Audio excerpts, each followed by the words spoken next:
The Green Party praised the French government for banning short-haul flights inside France. And when you did that, you said, and I'm quoting, "Heavy investment in national rail networks is what made this possible. This is climate leadership we need to see."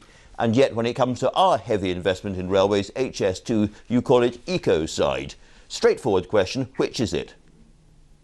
Well, yeah, HS2 is ecocide. There's a climate and ecological emergency. I think we're in great danger of the new normal being a state of emergency, where we're not thinking about how we adapt to a very, very changed world that we've seen over the last year. We've got to rethink the idea, and HS2 is, of course, a massive commuter line, about why we are intent on moving thousands of people every day from one part of the country to another part of the country, when if we're going to be resilient moving forward, if we have an economy that's going to cope with the crises that we are going to have to deal with, that people could be working far more locally, flexible working from home. Isn't the answer to that on the HS2 side that it frees up rail to have a much better and more effective local railway system? And if you're against that, how are people going to move around the country? They can't fly and they can't go by train.